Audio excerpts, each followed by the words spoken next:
역대하 34장의 말씀입니다. 역대하 34장 말씀을 보시면 여러분 가지고 계시는 성경에 유다왕 요시야의 개혁 이렇게 부제가 붙어 있는 것을 보실 수가 있을 겁니다. 이스라엘의 역사 가운데 북이스라엘과 남유다로 분열 왕조 시대가 있었다 말씀드렸지요. 그 가운데 남유다의 역사를 두고 보면 자그마치 20명의 왕이 나라를 다스리다가 패망을 당하였습니다. 20대 왕까지 가는 과정 가운데 요시야라고 하는 인물은 16대 남유다의 왕이었습니다. 그런데 이 요시야 왕은 여호와 하나님 보실 때에 참 개혁적이고 하나님 중심으로 말씀 중심으로 이 백성들을 이끌었던 참 선한 왕이었어요.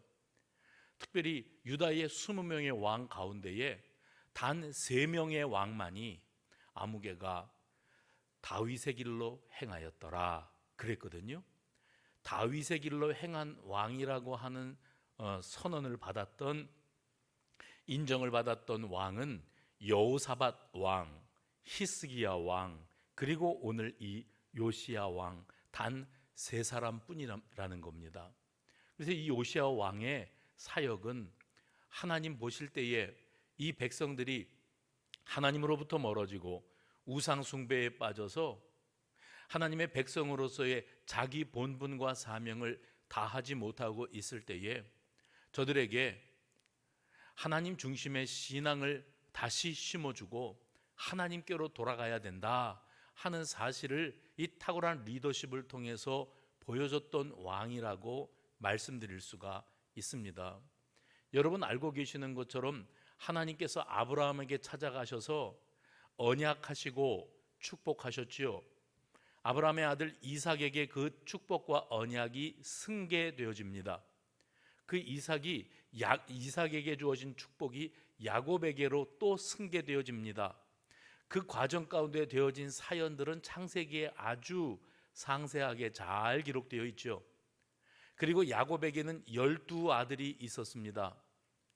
야곱의 12아들 가운데 요셉이 애굽으로 흘러들어가서 거기서 총리 대신이 되어지고 아버지와 형들을 애굽 땅 먹을 양식이 있는 곳으로 집단 이주하게 만들어서 이스라엘 백성 즉 야곱의 후손들이 애굽 땅으로 흘러들어가 430년 만에 출애굽할 때에 장정 60만이니까 거의 200만에 가까운 혹은 그 이상이 되어지는 민족이 되었어요.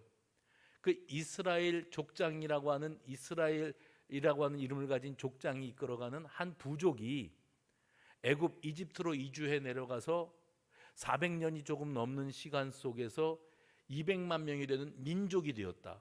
근데 이게 우리가 봤을 때는 뭐 세월이 그만큼 흘렀으니까 그만큼 번성할 만도 했겠지 싶겠습니다만은 학자들, 신학자들이 이 과정을 묵상해 가는 과정 가운데 여기에는 특별한 기적의 역사가 있었기에 가능한 일이다. 특별히 우리가 이스라엘 민족이 이루어지는 일을 두고 그리고 하나님이 아브라함과 맺으신 창세기 12장의 언약을 떠올려 보면 여호와 하나님께서 뭔가 인류 구원의 큰 일을 이루시기 위해서 아브라함이라고 하는 큰 인물, 중요한 인물을 택정하시고 그의 후손들을 하늘의 별과 같이 번성하게 만드신 과정들을 우리가 생생하게 목격하게 되어지는 겁니다.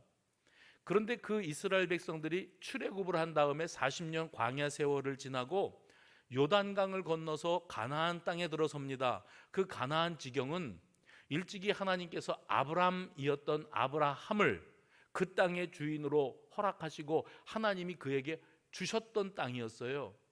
오랜 세월을 돌고 돌아 다시 본향 가나안 땅으로 돌아온 이스라엘 백성들, 야곱의 후손들이 가나안 땅을 정복하고 난 직후에 사사시대를 맞이하게 됩니다. 그 사사시대, 혼란의 시대, 모두가 다 자기 생각에 옳은 대로 행하던 무법천지의 시대가 지나간 이후에 왕정시대가 도래를 하지 않습니까? 왕정시대는 사울 왕과 다윗 왕과 솔로몬 왕으로 이어지는 시대를 말합니다. 그 가운데 두 번째 다윗 왕의 역사 우리가 기억하고 있어요. 근데 왜 이 다윗이라는 인물이 중요한가? 아브라함과 맺으신 언약이 흐르고 흘러서 야곱의 넷째 아들 유다라고 하는 이 아들에게 축복의 계보가 이어지는데, 하나님께서 그 유다의 후손 가운데 다윗이라고 하는 인물이 탄생하게 하시고, 그 다윗의 계보 가운데 우리 주님 예수님이 탄생하게 하심으로 십자가 대속의 구원을 완성하셨기 때문에, 성경을 읽으시면서 구약에 해봅시다. 아브라함과 맺으신 언약, 다윗과 맺으신 언약, 이게 큰 기둥이에요. 그리고 예수 그리스도의 탄생이에요. 그래서 마태복음 1장 1절, 아브라함과 다윗의 자손, 아브라함과 다윗의 자손, 예수 그리스도의 계보라. 그렇죠?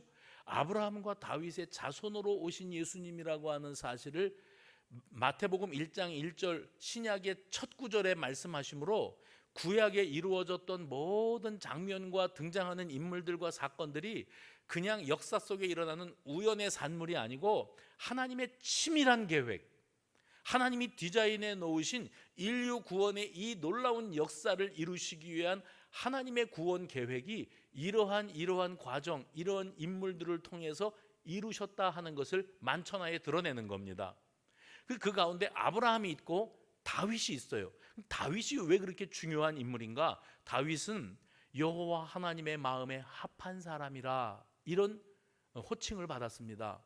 인류 역사 가운데 하나님의 마음에 합한 사람, 하나님의 마음을 시원하게 한 사람, 여러분 이런 소리를 들은 사람이 극소수예요.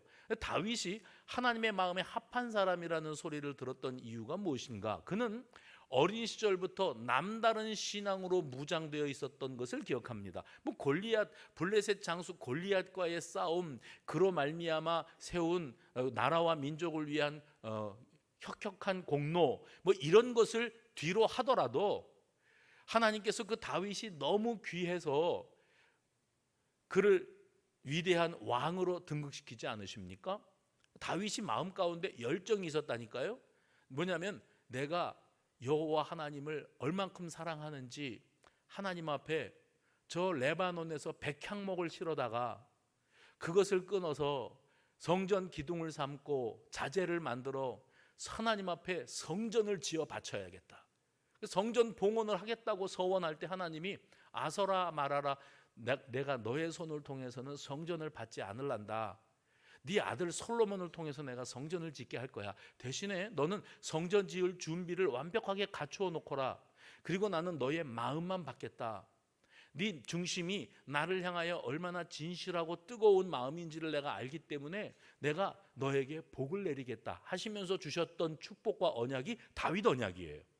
그 언약 가운데 핵심이 뭐냐면 다윗 왕조, 북이스라엘 남유다로 나뉘어져 있을 때 남유다에 다윗의 왕조, 다윗 혈통이 끊어지지 아니하고 왕가가 이어지게 하시겠다고 말씀하셨지요. 제가 서두에 말씀드릴 때 남유다에 왕이 20명이 있었다. 그 가운데 요시야는 16번째 왕이었다 했습니다. 그런데 그 가운데 다윗의 길로 행하였다, 다윗과 같이 살았다 하는 칭송을 인정을 받았던 인물은 3명밖에 없었다고 그랬어요. 근데 그게 왜 그렇게 중요한가 하면 다윗이 하나님의 마음에 합하고 하나님이 그와 동행했고 또 그가 하나님과 동행하는 삶을 살았다는 그 사실만으로 다윗의 길을 걸었다고 말하는 것이 아니고, 또 개혁적이고 하나님 중심, 말씀 중심으로 살았다는 것만으로 다윗의 길을 걸었다는 것이 아니고, 그 다윗이라고 하는 인물은 여호와 하나님으로부터 남다른 축복과 언약을 받은 사람이었다. 그런데 그 다윗 언약은 다윗 대뿐만 아니라 그 후손 가운데, 먼 미래의 그의 후손, 그의 혈통 가운데 예수 그리스도가 탄생하게 되어 있는 그 다윗이었어요. 그러니 다윗의 길로 행하였다고 하는 것은 이스라엘, 특별히 남유다의 왕의 자리에 있는 사람이 다윗의 길을 행하였다고 하는 것은 이 하나님의 구원 계획에 아주 중요한 한 순간을 감당해낸 위대한 인물이라고 하는 것을 뜻하는 겁니다. 예를 들면 이스라엘 백성들이 여러 왕들이 있었지만 그 왕들도 이방 여인들을 왕비로 맞아들이면서 이 여인들이 시집 오면서 들고 온 그 우상 단지들을 다 그냥 눈 감아주고 용납했어요. 야금야금 자리를 차지하더니 여호와 하나님의 성전에까지 우상이 버젓이 자리하는 이런 난리 아닌 난리들이 일어납니다. 그래서 생각이 있는 사람이라면, 신앙이 있는 사람이라면 이건 아니지. 하나님의 집에 우상이 자리하고 있다니, 하나님이 우리 민족 조상들에게 주신 계명 가운데 가장 싫어하는 것, 하나님이 금하신 것이 우상 숭배가 아니었던가? 어쩌다가 이 나라와 이 민족이 이 지경이 되었던고 하는 생각을 가졌던 사람은 여호사밧, 히스기야, 요시야, 이 세 사람밖에 없었어요. 나머지 왕들은요, 그 20명 가운데 17명은 아무 생각이 없습니다. 다윗의 혈통으로 자기 조상 다윗 덕분에 이 왕통이 끊어지지 않고 왕의 자리를 보존하고 있으면서도 하나님 두려워할 줄도 모르고 하나님 말씀대로 살아야 되고 계명 따라 살아야 된다고 하는 사실을 전혀 중시하지 아니하고 그냥 좋은 게 좋은 거다, 이렇게 하고 살았던 왕들이었다는 거예요. 그 가운데 오늘 요시야라고 하는 인물은 해와 같이 빛납니다. 눈에 확 들어옵니다. 왜요? 그는 보기 드물게 개혁적인 왕이었어요. 오늘 본문의 말씀을 보시면 서두에 이렇게 되어 있습니다. 요시야가 왕위에 올랐을 때에 그 나이가 8살이었다. 초등학교 1학년입니다. 역사가 어떻게 움직였던지 그가 왕위에 그렇게 일찍 오를 수밖에 없는 환경이 있었겠지요. 8살에 왕위에 올랐던 이 철부지, 아무것도 모르는 어린 왕이 자기가 왕위의 자리에 있으면서 여호와, 2절 말씀 보세요. 요시야 왕이 여호와 보시기에 정직하게 행하여 그의 조상 다윗의 길로 걸으며 좌로나 우로나 치우치지 아니하였다. 8살짜리가 뭘 알아요? 근데 왕이 되어버렸어요. 이 왕이 뭐 하는 건지도 몰랐을 거예요. 나이는 어리지만 노인이고 어른이고 자기 주변에 있는 사람들이 자기 앞에 굽신굽신하는데 이건 뭐지 싶었을지 몰라요. 그런 상황 가운데서 그가 왕으로 이 나라를 다스린 것이 나이 39살까지였으니까 적지 않은 세월을 왕의 자리에 있었습니다. 그러면 그가 왕위에 있는 동안에 그의 나이는 비교적 젊은 시절이었다는 것을 우리가 알 수 있습니다. 근데 그는 그 왕위에 있으면서 하나님을 향하여 온전한 신뢰를 보이고 하나님을 믿는 그 신앙을 가지고 하나님 앞에 충성스러움을 다하고, 그리고 그는 성전 회복과 그리고 이 백성, 이 나라와 민족의 영적인 부흥, 해봅시다. 영적인 부흥, 이 영적 부흥을 위해서 자기 힘을 다 쏟았대요. 그래서 요시야 왕의 재위 기간 동안에 일어났던 일들을 요약을 하면 제일 먼저는 하나님의 일을 수종두는 제사장과 레위인들을 대우했어요. 우상 숭배가 만연하던 시대였으면, 하나님밖에 모르던 사회면은 하나님 앞에 제사를 드리는 행위를 집례하는 이 제사장은 온 백성들에게 존경받는 자리였을 겁니다. 반면에 우상들이 난무하던 그런 시대였다면은 하나님 앞에 제사하는 일이 뭐 그렇게 중요한 일이라고 여기지를 않았을 거예요.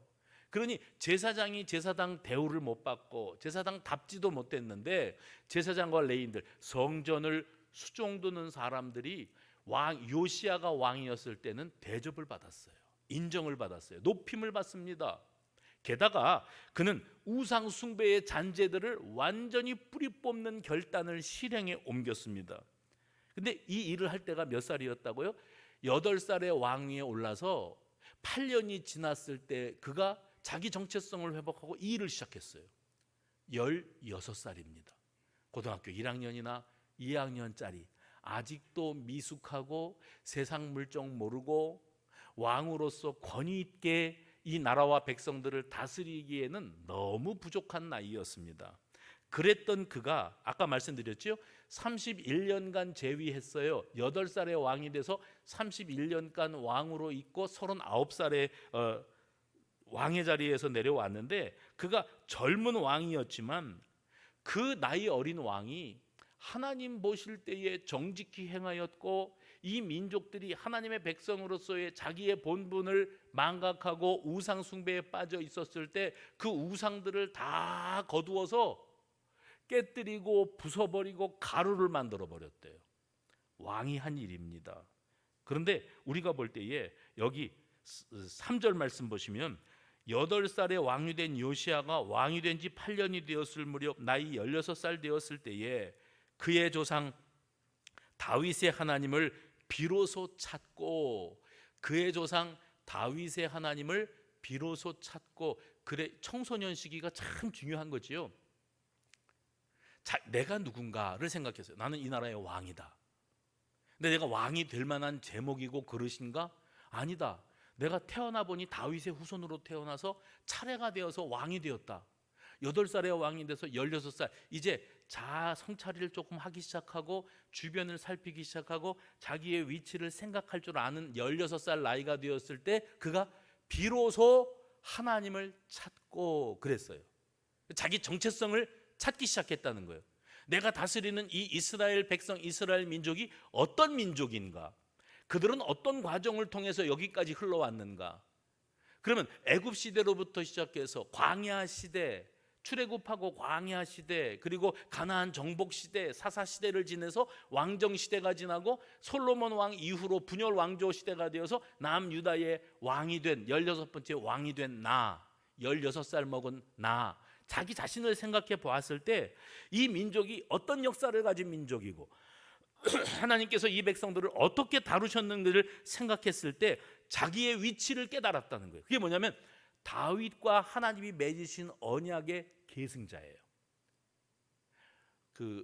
릴레이 경주를 하면 바톤을 들잖아요.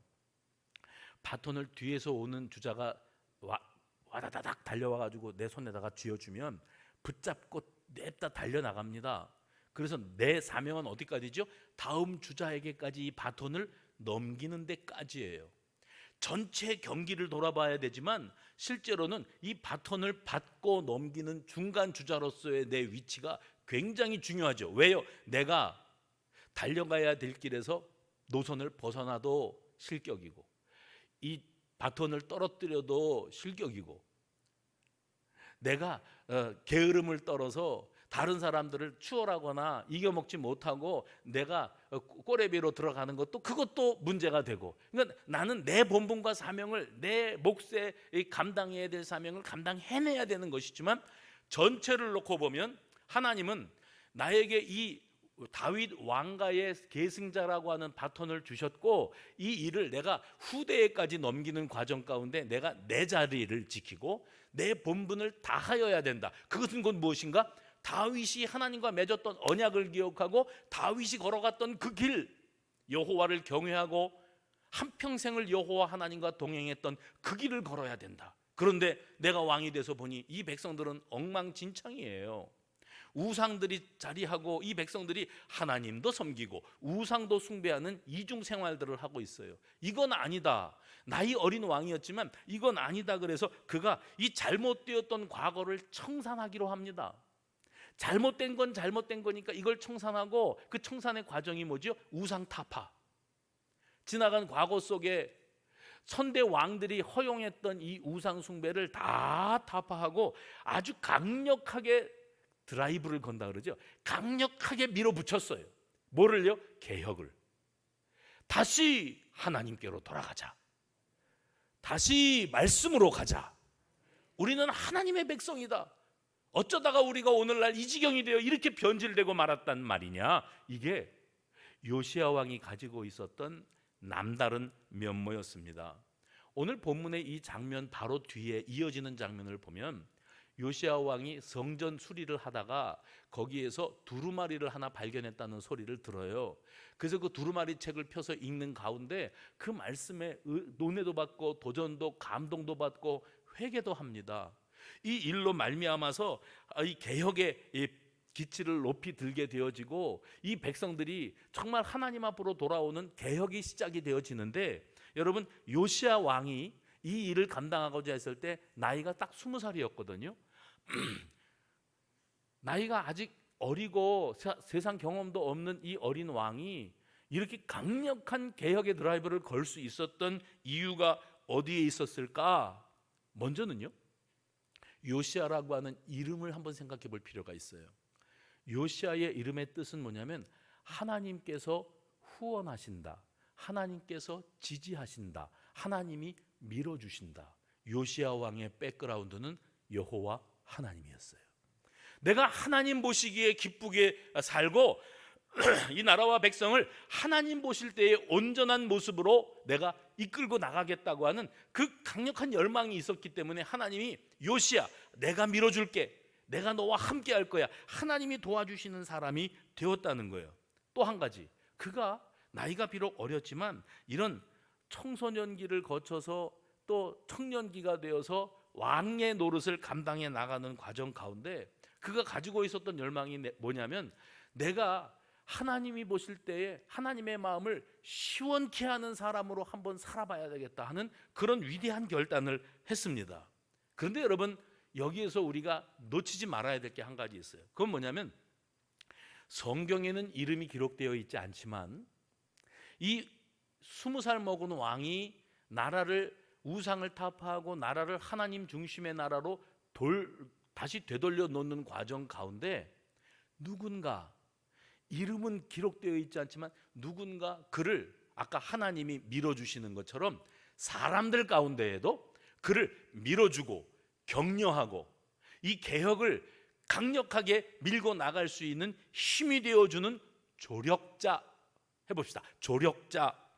이 조력자, 동반자가 분명히 있었던 것이 틀림이 없습니다. 연륜도 부족하고 세상 물정도 모르는 초보 지도자입니다. 그가 지금까지 여기까지 왔는데, 그래서 하나님 섬기는 것과 우상 숭배가 딱 이원화되어 있고 그것이 이 사회적으로 용납이 되고 있었어요.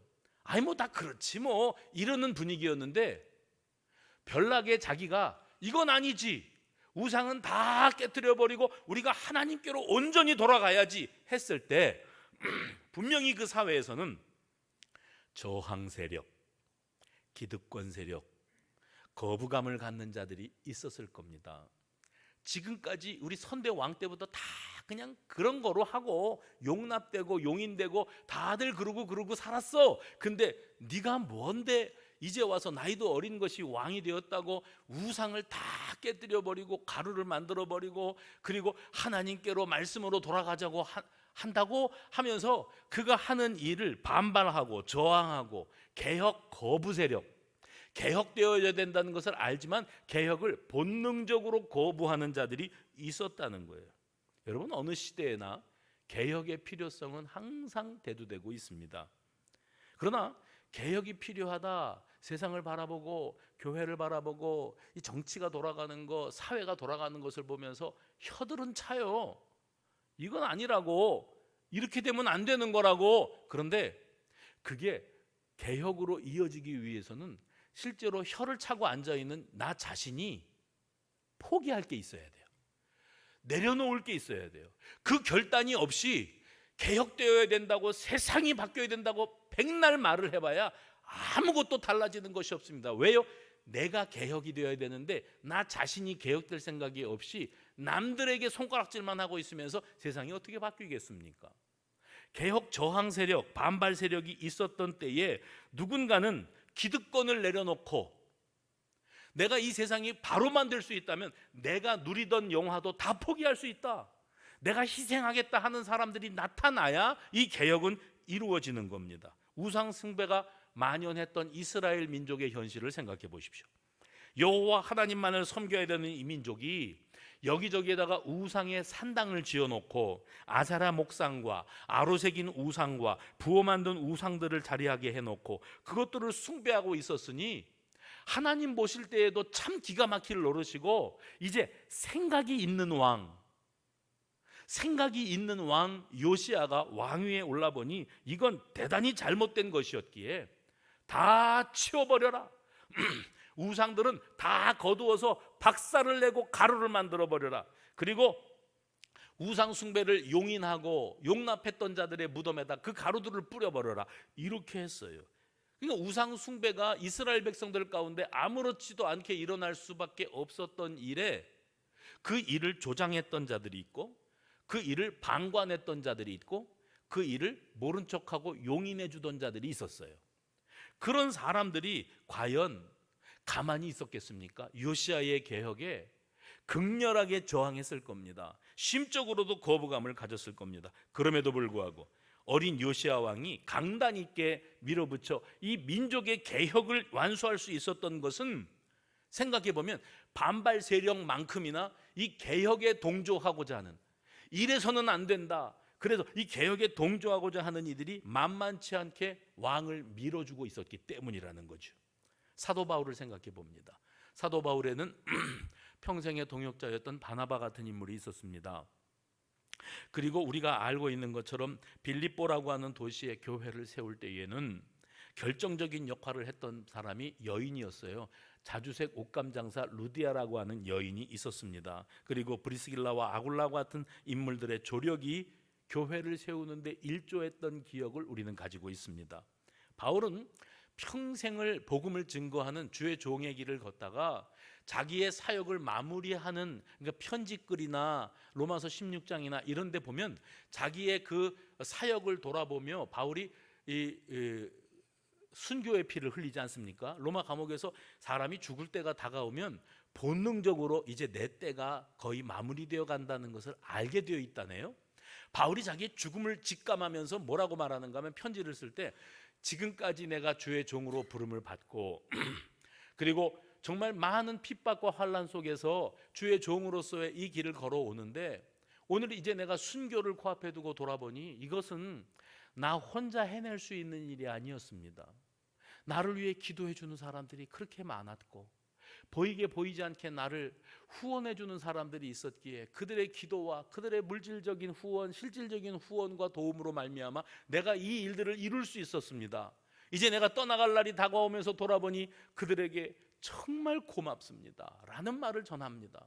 아무개에게 고맙다고, 누구누구도 잊지 않겠다고 그런 말을 해요. 여러분, 한평생을 살면서 우리가 요시야 같은 개혁을 이렇게 치를 드는 사람이 될 수도 없고, 사도 바울과 같이 남달리 복음을 위하여 목숨을 걸고 순교적인 각오로 뛰는 사람은 못 된다 할지라도, 그들이 뭔가 세상을 움직여 나가고 하나님 중심, 말씀 중심, 예배 중심으로 돌아가자 하고 외칠 때에 방해는 하지 말아야지요. 걸림돌 노릇은 하지 말아야지요. 아니, 지원을 해줘야지요. 기도로 밀어주고 격려하고 위로하고, 그러면 그 주의 종이 자기의 사역을 마무리할 무렵에 내가요 이렇게 일들을, 하나님의 일을 해왔지만 내 평생에 절대로 잊을 수 없는 아무개가 있습니다. 실제로 바울도요, 로마서 16장에서 구레네 시몬의 아들 루포의 어머니, 그 어머니는 내 어머니와 같다. 뭐예요? 그만큼 내가 한평생 그들의 도움을 잊을래야 잊을 수 없다고 그렇게 고백을 하고 있지 않습니까? 당신의 기도 덕분에 내가 이렇게 사역해낼 수 있었습니다. 당신의 헌신과 격려가 있었기에 이 복음이 열매를 맺을 수 있었습니다. 이런 고백을 들을 수 있는 저와 여러분 되시기를 간절히 바랍니다. 우리가 요시야 왕 될 수도 없고 바울 될 수 없어요. 그러나 조력자가 될 수 있습니다. 뭐가 될 수 있다고요? 조력자, 힘이 되어주는 사람, 위로하는 사람, 격려하는 사람, 그리고 개혁의 기치를 들었을 때 그 일에 어떤 모습으로든지 동역할 수 있는 그런 사람이 되어야 되는 거지요. 우리 사회에 개혁의 필요성을 느끼지 못하는 사람은 없습니다. 다들 이 사회가 위로부터 다 썩었다 이렇게 말을 해요. 그래서 사람 하나 공직자로 쓰려고 그러면 그 청문회를 해야 되는데, 청문회 하려고 데려다가 놓고 털어보면, 그러면 1번 위장 전입, 2번 부동산 투기, 3번 논문 표절. 이건 아주 기본 옵션이에요. 근데 제가 이런 생각을 했어요. 이 사람들은 예전이나 지금이나 정권에 공직자로 쓰이려고 하니까 청문회라는 과정을 통과해야 되기 때문에, 그래서 조사를 해볼 수밖에 없고, 조사하니까 늘 걸려 나오던 그게 다 걸려 나왔어요. 예전이나 지금이나 다 그랬어요. 그래서 떠오르는 게 뭐냐면, 그러면 이 세상에 소위 사회의 지도층이라고 하는 사람들 가운데 나라를 이끌어가는데 힘을 보탤 만한 인물감이라고 하는 인물들, 지금 아직 청문회에 이름을 올리지 않은 대다수의 지도층들은 다 같이 한결같이 털면 다 나오잖아요. 그죠? 위장 전입, 논문 표절, 부동산 투기. 그러니까 어디서부터 손을 써야 될 수 없을 만큼 이 권력을 가진 자들, 돈을 가진 자들에게는 다 거기서 거기 똑같은 비리와 부패가 다 있다는 거죠. 공직자 후보가 안 돼서 아직 안 나왔을 뿐이지 다 그렇다는 거죠. 그러니까 우리 같은 사람들은 쳐다보면서 한숨만 짓고, 야, 세상이 망조가 들었다. 어디서부터 손을 다 썩었구나. 그러면 어떻게 해요? 세상은 뒤집어져야지요. 개혁되어야 됩니다. 그런데 개혁이 되려고 그러면은 누구부터 개혁돼요? 그 부패한 지도층부터 개혁돼야 됩니까? 아니요. 나 자신부터 개혁될 각오가 되어 있어야 개혁이 이루어지는 거예요. 나는 달라질 생각이 없고 나는 포기할 생각이 없는데 네가 달라져야 세상이 새로워진다, 이런 생각만 가지고 외치고만 있는 거예요. 아무도 움직일 생각은 없는 거지요. 거북이가 코에 빨대가 꽂혀가지고 피가 줄줄 흐르는 걸 봤어요. 그 마스크들을 버려갖고 마스크 줄에 새가 부리가 감겨갖고 입을 열지를 못해서 죽어가는 걸 봤어요. 눈이 내려야 되는 곳에 눈이 다 녹아버려서, 그래서 위기가 찾아온다고 그러고, 비가 너무 오지 않고 더워갖고 강바닥이 드러나서 오래전에 침몰되었던 배들이 드러났다고 그러고, 사막 지역, 절대로 그런 폭우가 쏟아진 적이 없는 사막에 폭우가 쏟아져 가지고 사막이니까 다 쓸고 내려가잖아요. 더운 나라에 눈이 내린 모습도 봤어요. 그러면 야, 이 자연계가 파괴되었다, 이게 심각하다 그래요. 그러면 다들 걱정만 해요. 아니, 걱정도 안 하고요. 어디서부터 손을 써야 되냐? 그러면 우리가 절제해야 된다, 뭐 플라스틱을 줄여야 되고 뭐를 줄여야 된다, 아무리 말을 해봐야 내가 안 움직이는데, 뭐 내가 움직일 생각이 없는데 뭘 우리 후손들에게 좋은 환경을 물려주기 위해서, 좋은 자연재해를 막기 위해서 우리가 뭘 하고 있습니까? 나는 아무것도 할 생각이 없어요. 이게 우리들의 현주소예요. 개혁은 해봅시다. 개혁은, 손 들고, 개혁은 나로부터 시작되는 거예요. 개혁은. 이게 안 돼요. 이게 안 돼요. 그래서 위험한 겁니다. 그래서 심각한 거예요. 게다가 개혁이 되려면 이 개혁의 기치를 높이 들고 나갈 만한 사람을 키워내야 되거든요. 근데 사람을 키워낼 만한 환경이 우리 사회에 조성되어 있지가 않다는 겁니다. 왜요? 다 각자, 이 사회는 자기 입지를 보존하기 위해서 정치적인 카르텔들을 형성하고 있어요. 기득권이지요. 내려놓을 생각이 없습니다. 그리고 내 이권을 위해서 막강한 영향력을 행사합니다. 미국에서 맨날 총기 사고 일어나고 또 총 쐈다 그러고 또 총 쐈다 그러잖아요. 제가 듣기로는 그래요. 이 총기 장사를 해서 먹고 사는 사람들이 정치권하고 완전히 결탁이 되어 있어서 한 걸음도 움직이지 않는답니다. 그래서 그 나라는 총을 팔아야 먹고 사는 나라래요. 카르텔.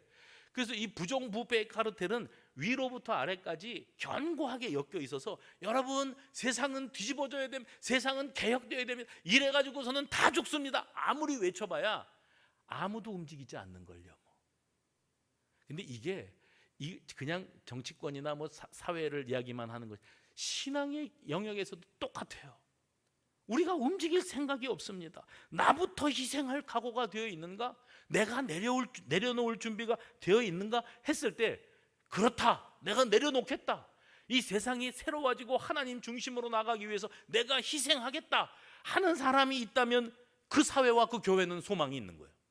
그러나 나는 말고, 내 얘기는 아니고, 이런 상황 속에서는 개혁이란 있을 수가 없는 겁니다. 요시야의 개혁은 바로 그런 조력자들에 의해서 이루어졌다고 하는 사실을 기억하시기를 바랍니다. 또 한 가지 요시야의 개혁의 배경에는 뭐가 있었는가 하면, 이 모든 일들이 단번에 이루어지지 않는다. 다 기다림의 세월이 필요했어요.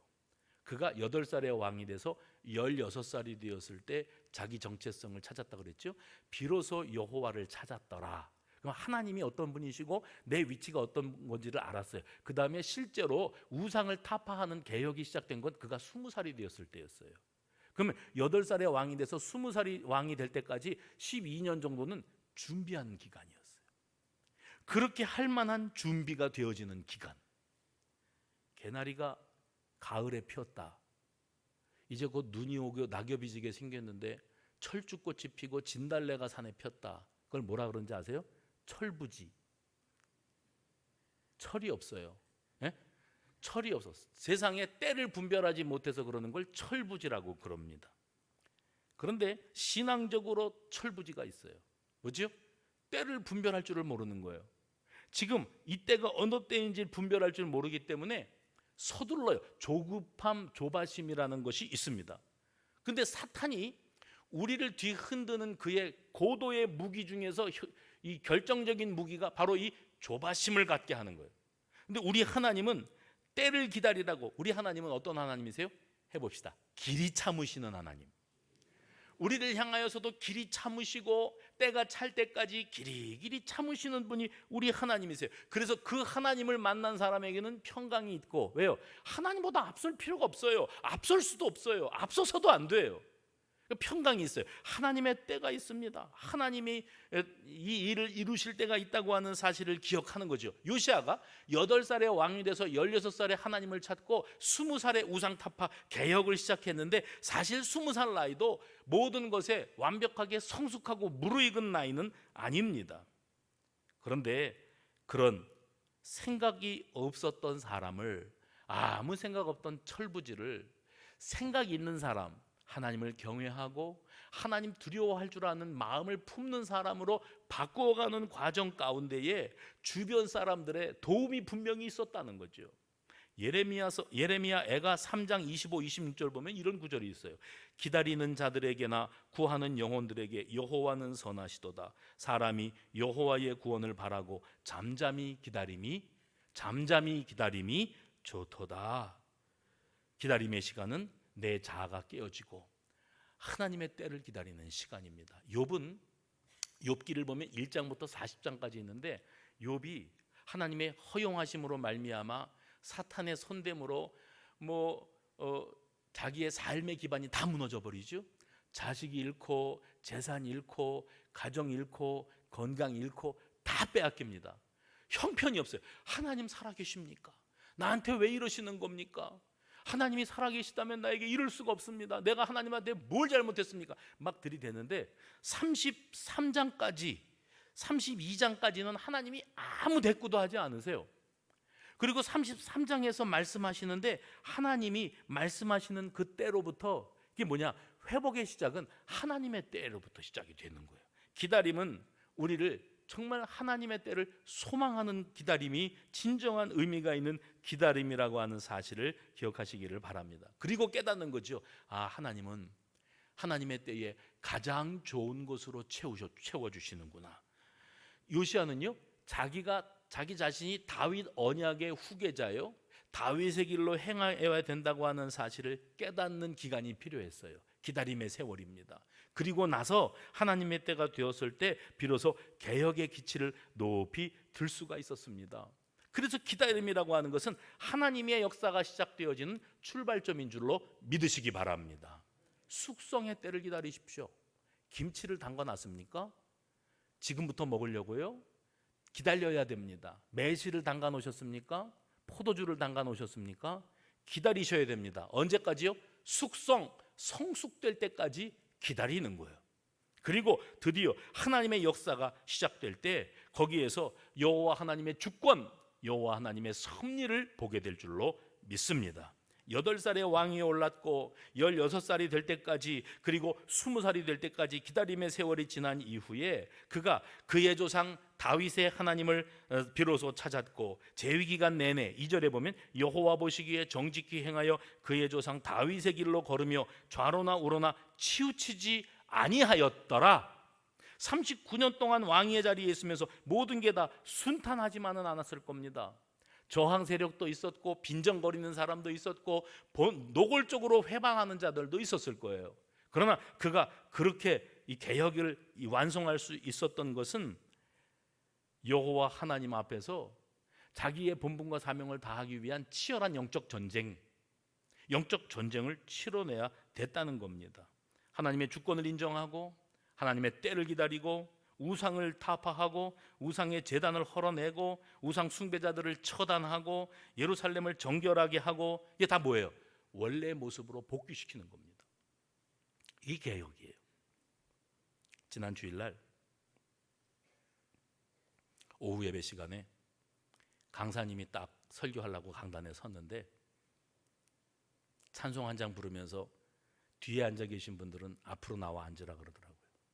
뿔뿔이 흩어져 앉아있는 모습이 너무 보기가 안 좋아서 내가 말씀을 못 전하겠다고, 내가 말씀을 잘 전해야 되니까 찬송 한 절만 부르면서 앞자리로 나오라고 하더라고요. 그런 일은 제가 목회하면서 여러 번 있었습니다. 뭐 한 10년에 한 번, 5년에 한 번씩은 있는 것 같아요. 강사들이 오시면 제가 맨 뒷자리에 앉아있다가 봤습니다. 뭘 봤는가? 그 말이 떨어지기가 무섭게 성경 찬송 들고 벌떡 일어나서 앞으로 가는 분들이 계셨어요. 극소수가. 그리고 나머지 한 80% 대다수는 어떻게 반응을 했는가 하면 다 일어나서 앞으로 나오시죠. 그러니까 좌우를 살핍디다. 남들은 일어나나 안 일어나나 그거 봅디다. 아니 특송하려고 여기에 와서 5명이 있으면서도 다음은 어느 부서가 특송하시겠습니다. 그래도 특송하시겠습니다. 그러면 나와야 되잖아요. 그냥 앉아 있어요. 왜요? 남들이 안 일어나면 나도 안 일어나요. 남들이 안 움직이면 나도 안 움직여요. 그래서 한두 분이 좌우를 살피다가 일어나서 나오니까 나머지 분들이 나가야 되는 분위기인가 보다 그러고 우르르 나갑니다. 한 80%. 마지못해 중요한 건 한 5% 정도는 절대 안 움직입니다. 이게 우리들입니다. 순종이 제사보다 낫습니다 했더니 아멘, 그렇지요. 아멘은 무슨 아멘? 안 움직여요. 그럴 생각이 없어요. 따라 하십시다 이런 다음에 손을 들고 여기를 대고 습니다 하십시오 하면 하잖아요. 죽어도 안 해요. 이게 안 돼요. 손을 들고 찬양합시다, 안 돼요. 그 손이 안 올라가요. 대신 자 작정합시다. 즉각 볼펜을 들고 쓰는 사람이 있는가 하면 써야 되나 말아야 되나 주변을 살피는 분들이 80%입니다. 볼펜조차 안 꺼내고 눈 감고 앉아 계시는 분들이 5%입니다. 이게 우리들입니다. 성경 읽읍시다, 성경 씁시다, 새벽 예배 작정합시다, 태신자 작정합시다. 2부 예배 시간에는 그러거든요. 3부 예배 오는 분들을 위해서 자동차를 이 지하 2, 3층에 있는 자동차를 꼭 11시까지는 옮겨주시기 바랍니다. 그런 다음에 2, 3층 내려가면요 그냥 있어요 차들이. 이건 무슨 고집입니까? 저항 세력, 예? 개혁 저항 세력. 안 돼. 그 왜 그러는가 심리를 헤아려 보니까 싫어. 난 그렇게 하기 싫어. 나한테 이래라 저래라 하지 마. 내가 알아서 할 거야. 나는 절대 그럴 생각이 없어. 그러면서 우리는 예수를 믿고 있는 거예요. 예배를 드리러 여기 앉아 있지만 말씀은 다 즐겨요. 목사가 연설 잘한다. 그래요. 여기까지는 됐어요. 근데 그 다음에 그렇게 살 생각 없음. 절대로 순종 안 할 거임. 일어나란다고 일어나고 앉으란다고 앉고 차 빼란다고 차 빼고 태신자 작정하란다고 태신자 작정하고 나오란다고 나오고 나는 그런 거 안 하는 사람임. 우리가 신앙을 이렇게 하고 있어요. 그러니까 내가 개혁이 되지 않는데 내가 그렇게 할 생각이 없는데 세상을 바라보면서 위로부터 썩었느니 자연을 보호해야 되느니 뭐가 어떠느니 혀만 차고 앉아 있으면 세상은 늘 그냥 그대로 있을 겁니다. 요시야 왕의 개혁이 그래서 남다른 거예요. 요시야 왕이 개혁할 때 제일 먼저 한 게 뭐라고요? 우상 타파. 우리는 우상을 뭔가를 깎아놓고 부어놓고 그 앞에 넙죽넙죽 절하는 것, 손바닥이 발바닥이 되도록 비는 걸 우상 숭배인 줄로 알아요. 그런데 요시야의 개혁에서 그 시대의 우상이 뭐였는 줄 아십니까? 그게 뭐냐면 물질주의, 이기주의, 개인주의, 편리주의, 자기 합리화, 세속과 타협. 나는 아니야, 나는 괜찮아, 나는 거기에 해당되지 않아, 나는 안 해도 돼. 우상 숭배예요. 이 우상 숭배가 갈아버리고 타파되지 않는 상황에서 개혁은 없습니다. 세상은 교회는 달라지지 않습니다. 한국 교회가 왜 이렇게 되었느냐고요? 이놈의 정치권이 왜 이렇게 무능하고 썩어 문드러졌느냐고요? 이 경제를 운영하는 것들은 어떻게 그렇게 다 사기꾼들이 있느냐고요? 그 사람들 얘기할 것 없이 나 자신이 한 걸음도 움직일 생각이 없으면서 무슨 개혁을 이야기합니까? 태신자 작정조차도 하지 못하고 지하 주차장에 차 좀 빼달라고 그래도 못 들은 척하고 다들 빼라고, 그러니까 빼라니까 나 밥 좀 먹자고, 나는 내 차는 천천히 빼도 된다고. 못 들었는데 이게 이렇게 해서 하는 게 이게 개혁이겠느냐고요. 남 얘기할 게 없어요. 나로부터 개혁은 시작돼야 돼요. 아멘도 안 하니 설교를 끝낼 수가 없어요. 개혁은 어디서부터 시작한다고요? 내가 변할 생각이 없으면 한국 교회는 안 변합니다. 내가 기득권을 내려놓을 생각이 없으면 한국 교회는 변하지 않습니다. 내가 포기할 각오가 돼 있어야 돼요. 내가 희생할 각오가 되어 있어야 요만큼 바뀌는 거예요. 거기서부터 시작하는 거예요. 근데 이 세상은 굳을 대로 굳어지고 딱딱하게 고집스러워지고 자기 잘난 맛으로 살고, 그건 내 얘기는 아니지, 나에게는 해당되는 일이 아니야. 저는 이제 그런 거 안 하잖아요. 요즘에 젊은 목사님들 유행하는 게 뭔지 아세요? 예배 시간에 옆에 사람하고 인사하시면서 뭐 어쩌고 저쩌고 하십시다. 그거 죽어도 하기 싫어요. 정말 따라 하기 싫은 게 뭐냐면 따라 하십시오 이러는 거. 그것도 좀 안 했으면 좋겠어. 내 스타일이 있거든. 나도 고집이 있는 사람이거든. 따라하라고 좀 하지 말고, 뭐 옆에 사람 쳐다보라고도 하지 말고, 그런 것 좀 시키지 말라고. 그래, 안 시킬게요. 안 시키는데 그렇게 살아가지고서는 여러분 죽는 날까지 그러고 살다 갑니다. 예수를 지난번에 자리 옮기라고 한 목사님이 그 피를 토하는 심정으로 열변을 토하는데 그 결론 하나, 예수를 잘 믿으십시다 그러더라고요. 예수를 잘 믿으라고. 저는 예수를 똑바로 믿으라고 말씀드리고 싶어요. 언제까지 그러고 살다 갈 거냐고. 개혁은 제가 그러면 나로부터 시작됩니다. 개혁은 봐요, 손이 안 올라가잖아요. 기도하십시다.